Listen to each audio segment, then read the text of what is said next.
How's everyone doing? It's your boy Smequle, and in today's video, we're going to be deleting every team's best player inside of NBA 2K20 to see which team is the best without their best player. Now, we did do this back in NBA 2K18, but of course, we got whole new teams, whole new rosters, we got new players, everybody's ratings are different, so I thought I would actually go ahead and do this again. So starting off here, I'm actually just going to go over the teams and see which player each team is actually going to end up losing. Starting off with the 76ers, they're going to end up losing Embiid, Bucks lose Giannis, the Bulls lose Zach LaVine, the Cavs lose Kevin Love, the Celtics lose Kemba Walker, the Clippers lose Kawhi Leonard, the Grizzlies lose Jaren Jackson Jr., the Hawks lose Trae Young, the Heat lose Jimmy Butler, Terry Rozier for the Hornets, Donovan Mitchell out for the Jazz. It's really close between him and Gobert.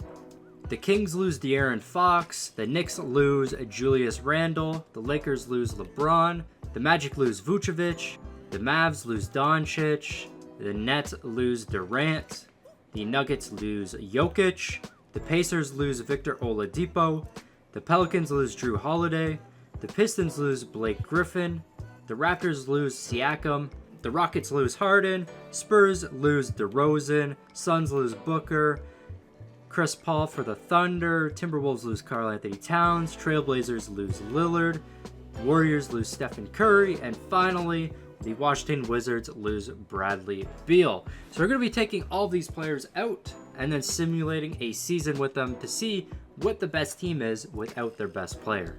Here we are now with all the teams, but without their best player. I've deleted every team's best player, and I want you guys to leave your comment down below on which team you think is going to end up winning the NBA championship now that they don't have their best player. A lot of players actually improved quite a bit, and some teams like the Trailblazers, everybody improved when their best player actually gets deleted from their roster. So we're in my league right now, and I've turned off injuries, I've turned off trades, and we're just going to simulate through a season and see which players end up doing the best in the league, which teams do the best in the league, and ultimately who wins an NBA championship. Also going to kind of tell us who has the better overall team. I mean, some teams are top heavy, they got one superstar, and others got an all-around great team, great benches and everything like that. We're about to find out what happens. Everything is automated as well, so I have no effect on how good the team. So we finished simulating the season. Anthony Davis actually gets MVP, and it's crazy that he's actually the second best player on an NBA team with how good of a player he actually is. Zion gets Rookie of the Year, putting up 20 points per game. Dennis Schroeder gets Sixth Man of the Year. I thought he would actually be starting now on the Thunder because they had Chris Paul and then him as a backup. I thought he would have been actually the starter now. That's a little weird. Rudy Gobert gets Defensive Player of the Year yet again. Malik Monk gets Most Improved of the Hornets right there. Usually we do see Terry Rozier as the most improved, but looks like they selected a different Hornets player now that he is no longer playing. And then Frank Vogel of the Lakers is going to get Coach of the Year. So it looks like the Lakers are going to be that top team. Checking out our all-NBA teams, we got Westbrook, D'Angelo Russell, Porzingis, Paul George, and Anthony Davis on the first team. Second team, we got Marc Gasol, Chris Middleton, Aaron Gordon, Kyrie Irving, and Ben Simmons. And on the third team, we got Mike Conley, Lonzo Ball, LaMarcus Aldridge, Zion Williamson, and Andre Drummond. Check out these defensive teams right here as well. And then everybody that is on the all-rookie teams, of course, all the rookies are going to be in this because none of them are the best player on their team. Going over to league standings in the East, it's the Philadelphia 76ers with the best record. And the Washington Wizards actually have the worst record. I thought they would have done pretty good because we don't have injuries on. So John Wall is playing again. But the rest of the team isn't too strong, and it shows. They ended up doing awful. Check this out. The Milwaukee Bucks without Giannis are actually one of the worst teams in the East, only getting 33 wins. They're usually one of the best seeds in the East. The Miami Heat doing awful as well without Jimmy Butler. Let's see if there's any other really good teams down here. The rest you kind of would expect to be at the bottom here. The Hornets did a lot better than I thought they were going to do. I thought they were going to be the worst team. The Cavs end up making playoffs. The Hawks make playoffs without Trae Young. That's kind of surprising. Then we got the Celtics here. We got Raptors, Pistons, Pacers, Nets, and 76ers all making playoffs in the East. Going over to the West, the Lakers are going to be the top team with 61 wins. It looks like the West is a lot more powerful. The Lakers still up there. The Warriors still up there. The Rockets, they still got Westbrook. The Spurs up there. The Clippers still doing very well. And I thought the Jazz were going to do a lot better because they still got Mike Conley, Joe Ingles, Rudy Gobert on their team. But they didn't even end up making playoffs, which is kind of disappointing. The Trailblazers don't make playoffs. You'd usually see them near the top. And the Grizzlies are going to be the worst team. So kind of interesting how it actually played off in terms of standings right there. If we go over to league leaders, Kyrie Irving dropping 31.5 points per game. This is going to be the Nets roster this season because, of course, they don't have Kevin Durant. He's injured. D'Angelo Russell dropping 30 a game. So when he actually gets his own team, he does super good. Westbrook also putting up 28.5, 10 rebounds, but doesn't get the assist for that triple-double. We've got Porzingis, Anthony Davis. Checking out the top 10 right there. Rebounds per game, we got Andre Drummond. He pulls even more boards than he normally does when we actually get rid of every team's best player. Gobert in second. Assists per game is going to go to Lonzo Ball. We got Lonzo and Rondo up the top. D'Angelo Russell there as well. Steals per game, we got Paul George. Blocks per game, Rudy Gobert up there. So some of these guys would be the normal guys you would see at the very top. And then something else interesting to check out are the All-Star teams. We got Team Kyrie and Team Russell Westbrook. On Team Kyrie, we got Paul George, Andre Drummond, Marc Gasol, Ben Simmons, John Wall, Rudy Gobert, CJ McCollum, Al Horford, Mike Conley, Tobias Harris, Lauri Markkanen. So a few guys on here that you would not normally see in the All-Star game, especially Marc Gasol at this point in his career. Then going over to Russell Westbrook, we got Anthony Davis, Aldridge, D'Angelo Russell, Chris Middleton, Kyle Lowry, Porzingis, Klay Thompson, Draymond Green, Clint Capella, Eric Bledsoe, Aaron Gordon.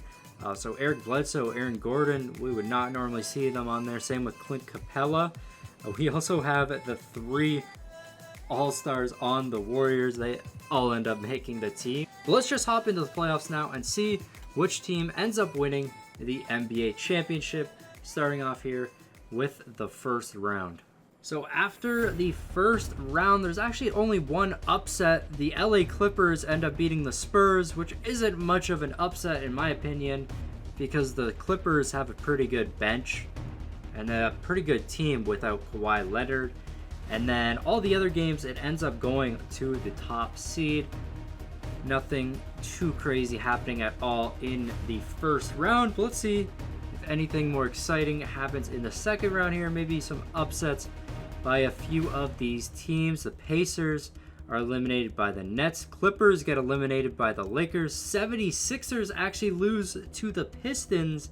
And the Warriors losing to the Houston Rockets. I was not expecting the Pistons to do this well when they lose Blake Griffin. I don't know how they ended up beating the 76ers. But in the West, we got Lakers, Rockets. Nothing too crazy. I thought the Warriors and Clippers would have been the final two teams in the West. But let's go ahead and simulate another round right here.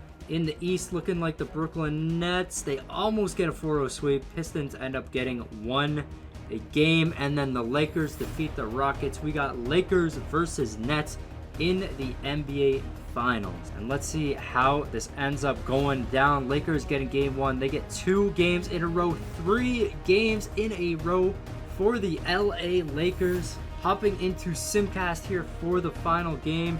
And let's see if the Nets can take a game, and they do. They win by 1, finally getting a game.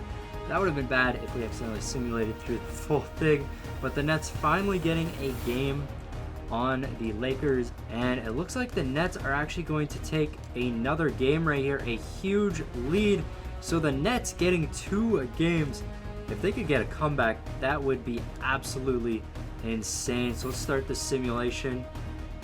In game number 6 right here, the Nets need this to force a game 7, but looks like the Lakers are pulling ahead, and the Lakers are going to end up winning this. So the Lakers up by 14 points, 40 seconds left. They're going to end up winning. And I really like this Brooklyn Nets court. Anthony Davis down low, but he bricks.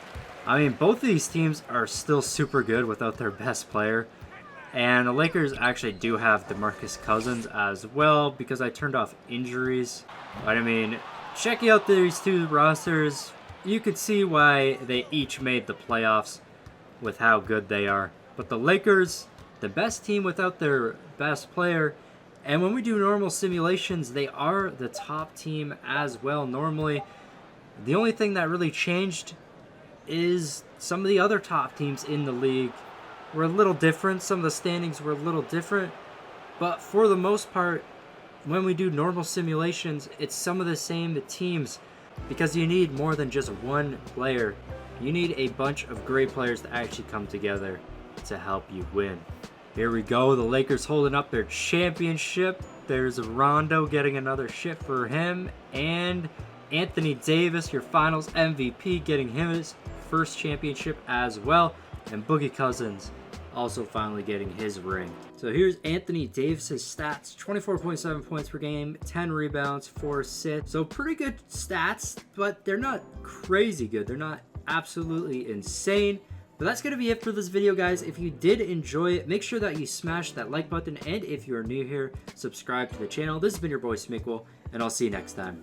Peace. I got problems on problems on problems on problems on problems on problems. I solve them. I run through the money. The pressure be calling. Left on my blessings. I feel like I'm falling. The birdie is back. Tell me I'm garbage. I'm going through something. That's why I ain't calling. Phone and progression is all that I wanted. The phone and affection. I summon and dub it. Cause I got problems on problems on problems on problems on problems on problems. I solve them. I run through the